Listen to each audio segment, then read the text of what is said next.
जय श्री कृष्ण, जय श्री कृष्ण, जय श्री कृष्ण। जय राधा रानी की जय, जय सिया रामचंद्र की जय, जय वैष्णो माता की जय। आज আমি শ্রীমদ্ ভগবদ গীতা চতুর্থ অধ্যায় জ্ঞান যোগ শ্লোক 17 পাঠ করছি। कर्मणः हि अपि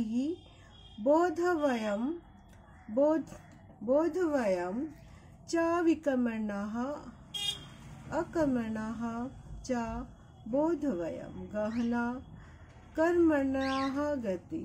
অনুবাদ। এখানে ঠাকুর বলছেন অর্জুনকে তার অনুগামীকে, তার শিষ্য, তার সখাকে বলছেন কর্মের নিগুড় তত্ত্ব হৃদয় সঙ্গম করা অত্যন্ত কঠিন। তাই কর্ম, বিকর্ম ও অকর্ম সম্বন্ধে যথার্থভাবে জানা কর্তব্য। তাৎপর্য: কেউ যদি সত্যি জড় জগতের বন্ধন থেকে মুক্ত হতে চায় তবে তাকে কর্ম, অকর্ম ও বিকর্মর পার্থক্য জানতে হবে।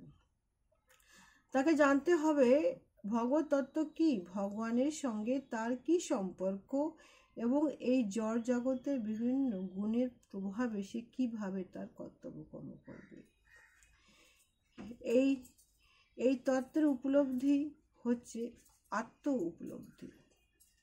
যারা এই তত্ত্বের উপলব্ধি করতে পারেন তারাই হচ্ছে কৃষ্ণের নিত্য দাস। জয় শ্রীকৃষ্ণ, জয় শ্রীকৃষ্ণ, জয় শ্রীকৃষ্ণ। শ্লোক 18। कर्माणि अकर्मः या पश्चात् अकर्माणि च कर्मः या सा बुद्धिमान मनुष्येषु सह युक्तः कृतः स्नः कर्म कृतः। অনুবাদ: যিনি কর্ম অকর্ম দর্শন করেন এবং কর্মের দর্শন করেন তিনি মনুষ্যের মধ্যে বুদ্ধিমান। সব রকম কর্মের লিপ্ত থাকা সত্ত্বেও তিনি চিন্ময় স্তরে অধিষ্ঠিত। তাৎপর্য: কৃষ্ণ ভাবনে অধিষ্ঠিত হয়ে যে মানুষ ভগবানের সেবা ব্রতী হয়েছেন তিনি স্বাভাবিকভাবে সব রকমের কর্মবন্ধন থেকে মুক্ত। তিনি তার সমস্ত কর্ম করেই ভগবান শ্রীকৃষ্ণের সেবার জন্য।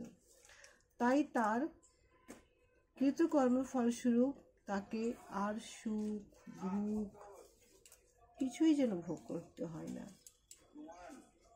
এখানে বলাই হচ্ছে কৃষ্ণ ভক্ত নিষ্কাম কর্ম করে করো,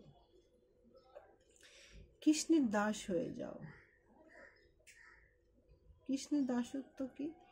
নিষ্কাম কর্মটা কি?